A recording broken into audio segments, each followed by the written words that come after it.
Hi, Elena. Great to see you. Hello, hi, Todd. Thank you for joining. Yes, Elena Ivanushkina. I just love saying your last name. It's awesome. She is based out of Spain, correct? Barcelona, Spain. Yeah. Barcelona, and she is a personal branding coach, expert, friend to those who are trying to create thought leadership, and just an all-around terrific person who I had the good fortune of meeting, I think, for the first time back when we were doing, Sai Alher and I were doing the Catalyze in the Future events. Anti-fragility, yes. Yeah, and anti-fragility. So we had the chance to meet and talk a little bit then. Tell us a little bit about your origin story. What got you into the personal branding and coaching space, organizational leadership? How did you end up where you are today? First of all, thanks, Todd, for this opportunity and for inviting me, and our thanks for this initiative of this live streaming for such an important topic. And I think we all need better understanding of this community building. There are a lot of things, because it's something which is emerging. I think we are far from excellence now, and we're learning by doing sometimes. So I think this promotion and creating this collective knowledge of how we can be better in building emerging communities, it's just fantastic initiatives. Regarding myself, I'm Russian by origin with corporate background. I worked for like Danone and Microsoft in the past in Russia, France, Czech Republic, Spain, Canada, and some time ago I started to build my own practice, and I do a lot of leadership developments, working with organizations, changing organizational culture, and one of the recent projects which evolving from working with leaders is building brands for experts, for the leaders, helping them finding their voice, become vocal and promoting what they do to expand actually their influence and become more visible. Specifically with this COVID crisis, it became a necessary skill to become visible online. So when I think a little bit about personal branding, this is going to date me a little bit, but my mind goes back, at least in the US, I think the idea of having a personal brand really kind of caught on. It was an issue many years ago, a Fast Company.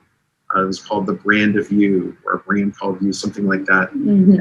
And that was the first time I think where in a big way, people started thinking about how they position themselves career-wise with the brand. I'm sure that thinking about this has evolved greatly over the years. Do you have some maybe upfront pieces of advice or wisdom that you could share with us when someone's thinking about their personal brand and how they would like to advance themselves professionally? Yeah, this is a great point, Todd, and you're totally right. I think personal branding, we start to hear about it in the 90s, and since then certain things shifted greatly. And I like the expression one of our participants of podcast said that it's not about building your ego system, but about building ecosystem. So I think I love that. I think it's shifting the focus from self-promotion to exactly building the community around the causes you care about, around your purpose, around your ideas. Because what is happening that today in social media there are a lot of noise, and we're all tired from this, empty posts and self-promotion things. What we are looking for is the meaning, ideas, the leverage, how we can impact the community and change the world at the end of the day. So we see personal branding in the service of that. So how great people with great ideas can be vocal and can engage others, to promote their ideas. Because if they're just known in their circle of direct contacts, then they have very little leverage to impact the change. But if they learn how to be visible, how to connect, how to build community, they can go by far with their ideas and have greater impact.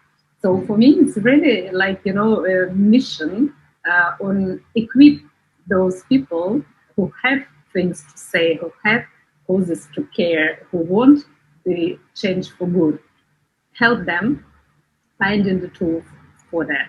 So for me, this is the main evolution in this personal branding approach. So it occurs to me that's got to be, for some people, a very difficult lesson to take to heart.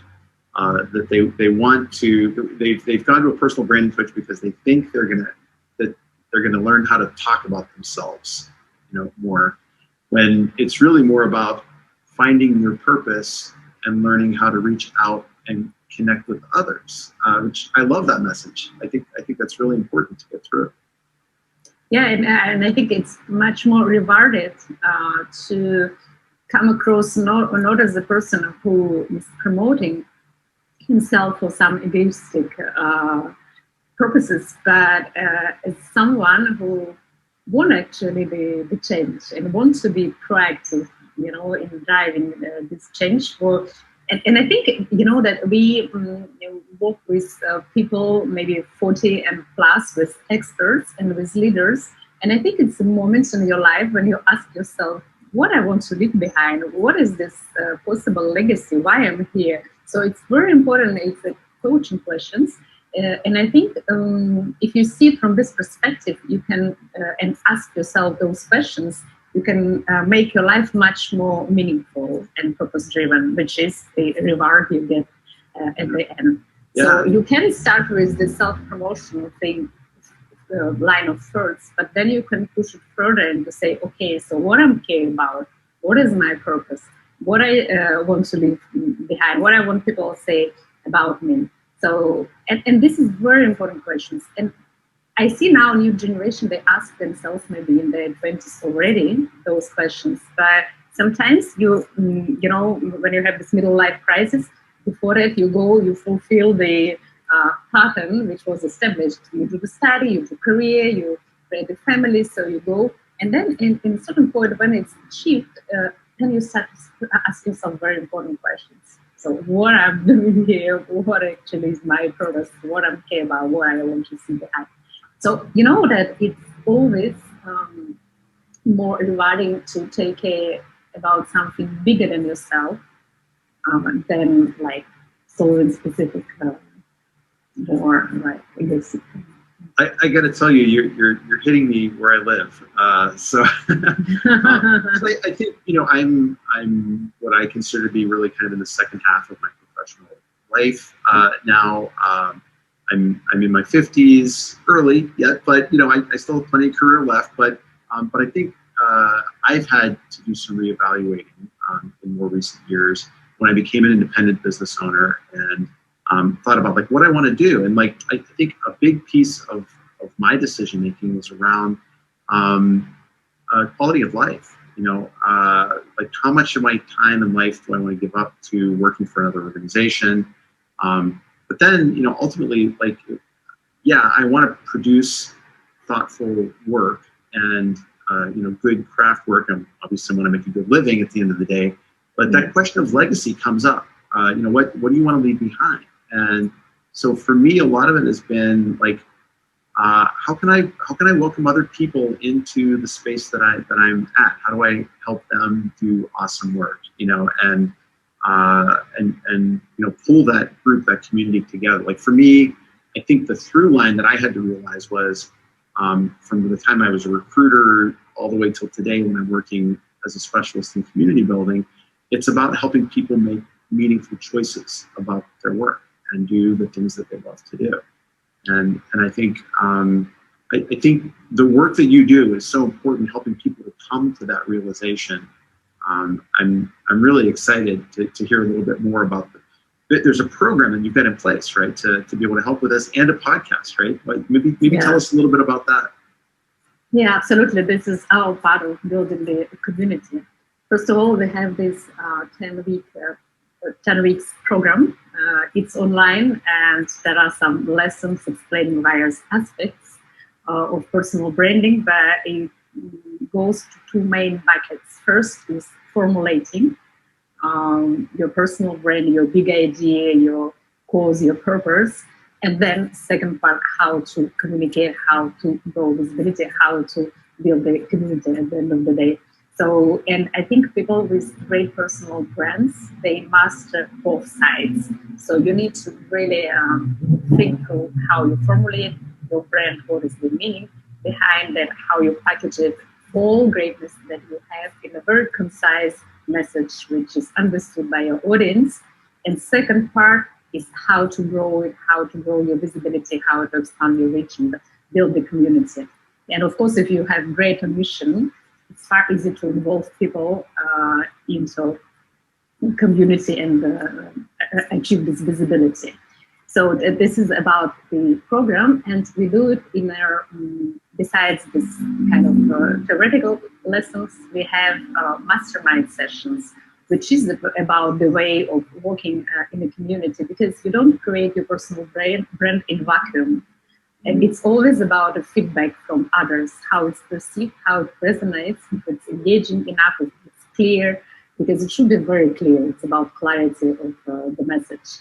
So in the mastermind format, people can, in a safe environment, that's what we mentioned about this community, they can give the feedback, share their ideas, they help each other to get this message out, get clarity, elevate their thinking. So it's extremely powerful, this collective intelligence in this process. So this is the part of the program as well.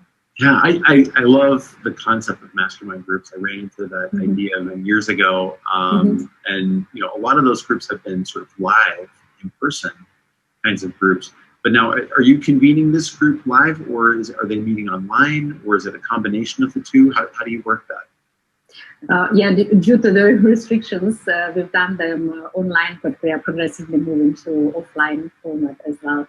I mean, we get used to it. It works pretty well. It's an interesting world we find ourselves in now. Because so I did work many years ago with Vistage International, which is that's exactly the concept they have. Right, and so those individuals, they would meet on a monthly basis. They were executives in non-competitive kinds of industries. They got matched up. They would then come together, share their goals, and whether they're personal, professional, or whatever, and then they would hold each other accountable through that space. One of the things that's really stuck with me about community building is, as much as I think when we think about online communities, we're thinking about like thousands or tens of thousands or hundreds of thousands of members in a community. But the core, like the strength of those communities, is often based around a fairly small peer group. I think you have almost sort of a mastermind group. And so I do love that idea, because you have that more intimate setting where people feel safer with each other, and they have a chance to interact a little bit more meaningfully and build trust with each other over time. And then, maybe at some point they join a larger group, or the small cohort joins all of the people we've taken the course. And so I love that as kind of a core community building concept, sort of having those little cells of people who are hyper connected with each other and learning from each other in that way. That's great. Yes, because that's the bone of the community, because they realize that everybody has similar kind of problems, but there are similar solutions as well. They can support each other. And another point is about accountability, because as you mentioned, because in personal branding, you need to go out on certain points. So you can formulate it very nicely, build your website, but at certain points you need to go to the public and do some speaking, promoting your ideas, telling about yourself. And for a lot of people, it feels really uncomfortable. So group support is It's scary, isn't it? Like, it's scary being on a live stream or exactly on a website, right? Exactly, because you become vulnerable all of a sudden, and even people with high self-esteem, situationally, it can be shaken, and they start all of a sudden have this imposter syndrome. They don't experience in other occasions. So here, support of the group is key. And I just love it, because I want to see more when I read my feed, great, clever people with purpose who are vocal about what they do, who engage in others. And I want to see less of noise, self-promotion, and empty likable or clickable things we're all experiencing. So for me, like we need to give, support for those who have something to say together. Because it's not come automatically that if you're an expert in something or you have great idea or great cause, that you're good and be vocal about that and promoting that, connecting with others. Absolutely. Yeah, I mean, I think in as much as we have the energy to do so, because there are many, many demands on our time and efforts that we have, I think it's so important to do, whenever you can, do more than simply put a like on somebody's post. To actually say something substantial, to offer something that relates to the experience of the person expressing themselves and supports them in what they say. That's so important right now, because one of my guests who was on a couple of weeks ago, Phil Gerbishak, a close friend of mine, was talking about, like, I don't know if it was on the stream or off, that we were talking about like connecting with people, and that many people will bemoan the fact that they don't know the next door neighbor, but they know people online and connect with each other. But he made the very good point, which is, well, what do I have in common with the next door neighbor? Why do I need to know them? I think we're finding different ways to find our mastermind group, if you will, to connect with each other. And I think it's so important, the work that you're doing, to be able to connect those people in thoughtful ways, so that they can be the best version of themselves that they can be. So thank you for that. Exactly. Yeah. It's very good that you mentioned about this best version, because you can look at personal brand as a self-development tool as well. Because first thing we start with is establish the vision, how you would like to, be in a certain period of time, how you see yourself, what you do, what are you building, and then it helps people to think big about impact they might have, and then they support each other. Yeah, absolutely. Now, you're a podcaster yourself. Do you want to talk a little bit about your show?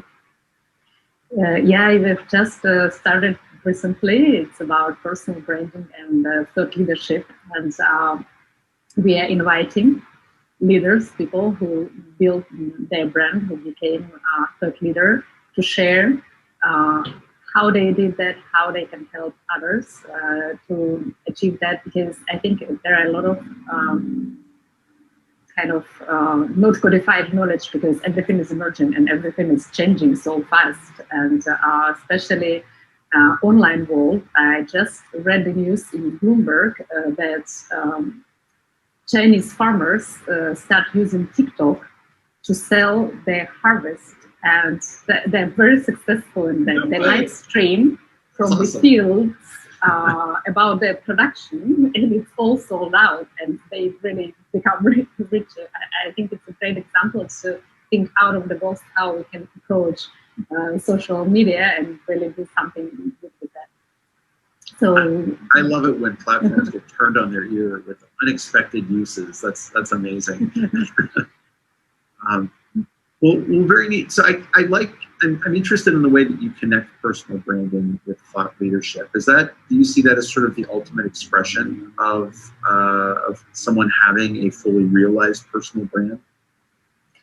Yes, absolutely. I think it's kind of next step of personal branding, moving to this thought leadership. And I like those two pieces. Third means that you really think through your idea, your cause, you bring some interesting ideas or knowledge, and then you lead that. So leadership is about building this community. You don't do it in vacuum. And I think nowadays we live in such a complex world that no one can get the idea out of nothing and then just implement it without anybody. So you always need to involve as much people in discussion of this idea and then into implementation. So that's why thought leadership, I think, taking place nowadays. And then it as well requires certain abilities of analyzing information, strategic thinking. So really those high qualities that you're sure to produce something really, worth paying attention to, and not getting again this empty noise. And then, of course, if you're able to communicate those ideas, those new ideas, in an online format or at a live meeting or whatever the case is, that's how you start to build community, because it's about expressing some kind of unique value that then other people can get excited about, and they can contribute their ideas and notions around. I mean, I think there's something very core about that. You know, the idea of finding the best expressions of ourselves and our ideas and sharing those with others so that they can relate. And if they have, this comes back to the very essence of community building, if they have similar values, similar problems they're trying to solve, they can become followers, but then they may also become co-contributors to those ideas. Part of the solution, yeah, exactly. Yeah. Absolutely. Yeah. Absolutely. And, I think it's Adam Grant who mentioned that, who is an organizational psychologist. I think he's very vocal promoting what he does, that it's, if you are thinking about yourself as an expert, but you don't know how to express it in a very, the core of your expertise, in a very simple language to the big number of people, you are not an expert, because in expertise, they're part of, you do it for someone. So you're not an expert for yourself. And it's equally important to be able to talk about your expertise, not with the language of scientific, academic journal, but in a language that everybody can get it. Then you really make an impact. I love that so much. That's, on my less charitable days, I will rail against the idea of consultation through obfuscation, and I am not a fan of that approach. I think a sign of mastery in any field is, as you very nicely said, is that ability to say something in very accessible, understandable ways to others. And it's a great irony that people that have mastery around a topic and are able to express something so simply are often written off as saying, "Well, that's obvious," But putting something in simple terms is really hard to do. And I run into this often if I work with graphic designers. You'll have people that criticize a logo or a graphical design element, and they'll say, "Well, that my 5-year-old child could have done that with their crayon." No, they probably couldn't have, because they've created something that is conveying a very crisp message in a very economical way. And I think that's a huge lesson for all of us that work in an online space that is so inundated with messages all the time. So that ability to communicate who you are and what you can do for others, and difficult topics, I totally see how that's about personal branding and thought leadership. And by the way, if you think about company leaders, about sales, few of them started this journey, but I hope to see more. When you have a CEO of the big multinational company with a human face, I can remember, for example, CEO of Novartis, who is communicating from his home, in LinkedIn, he doing some streams, or he sharing the book he read recently, or interviewing someone in whom he is interested in 70%, and he comes across such a great human, and he translates the values of the company through his values in such a nice and engaging way that it's much more impactful than you would read the press release of the company dry. No, personality behind. So I think that's what the consumers expect to see from the leaders of the company. Real people coming across, being vulnerable, sharing their thoughts, their values, and then you can build community in a much more efficient way. Again, there is this employee branding, the whole topic around, but I think it's really should start from the top. To set up this stage. No, that's fantastic. And Elena, thank you for being such an amazing human being and for sharing your time with me today. I can't believe we're already at the end of our time here. But now, if someone is interested in the course and they'd like to get in contact with you, obviously they can send you a direct message via LinkedIn. But if there's a website or something you'd like to point people towards, if they'd like to learn a little bit more about the course and your podcast, where should they go? Absolutely. So we have a company LinkedIn page. You can subscribe, which is Top Expert Brand Accelerator. And then the website is topexpertbrand.com. Topexpertbrand.com. Very good.